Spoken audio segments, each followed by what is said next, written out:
السلام علیکم یارانو، ستړي مسئ، جوړ په خیر، خیرت دی، شپه ورځ په خیر تیریږي.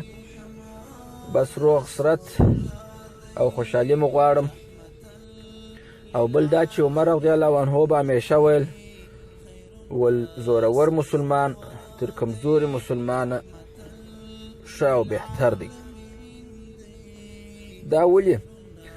اوس پر کمزوره مسلمان چې یو څوک ظلم وکړي، یو ظالم، دی د جواب نه دی، نو دی به د نورو سره څنګه کومک وکړي؟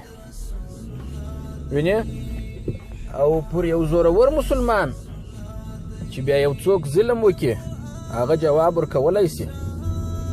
او الله عز وجل هم غیرتي انسان خوښوي. وینې چې بې غیرته یې الله یې هم نه خوښوي. نو مؤمن باید همیشه څه شي؟ مؤمن باید همیشه بیداره، تکړه او غیرتي. او بل دا چې د سپورت څخه سړی ډېرې ګټې اخیستلی سي.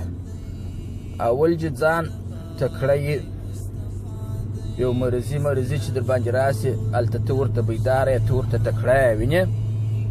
او بل که یو ظالم ظلم در باندې وکړي، د هغه په مقابل کې ته جواب ویلی سي. او بل دا چې دا ستا بدن هم چې دی، دا ستا بدن امانت دی، نو ته د امانت سره خیانت باید ونه کړې.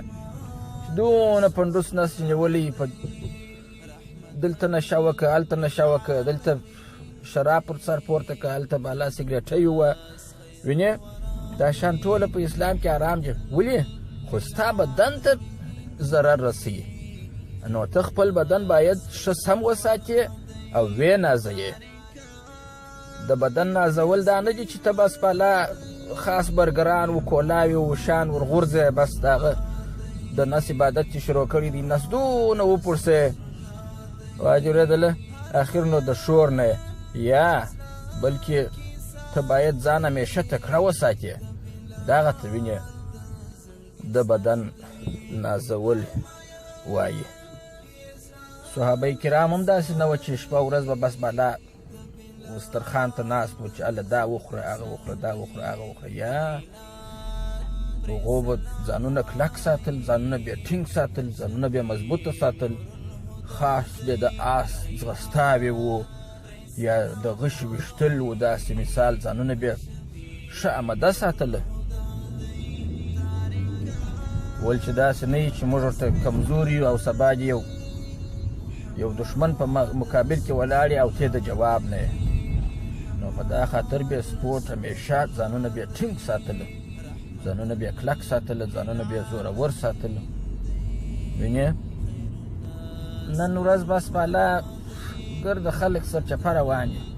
بس چې لو خېټه یې وه، غټه خېټه یې نیولي، غټ کالي اغوستي، بس وایي دغه نو وایي بیخي به دا به نو وایي بیخي غټ شیخ یې. وینې؟ یا بس نو زما د خوا دغه تاسو ته دا خبرتیا ده چې ځانونه تکړه کړئ، ځانونه مضبوطه کړئ. انسان باید همیشه هم خپل بدن ونازوي، هم ځان سره بیداره کړي، او هم همیشه مؤمن همیشه باید بیداره وي. او د خوراک سره هم باید ډېر پام وسي. وینې؟ نبي علیه الصلاة وسلام فرمایي، وایي تاسې د خپله معده پر 3 حصو باندې تقسیم کړي. یوه حصه د خوراک، یوه حصه د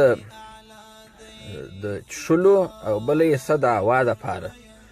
خو موږ نن ورځ دا د هوا حصه مو ګر سره ځینې ایستلې ده. بس بالا وخوره وچښه، وخوره وچښه، بل شی نسته. ښه خیر. السلام علیکم ورحمة الله وبرکاته.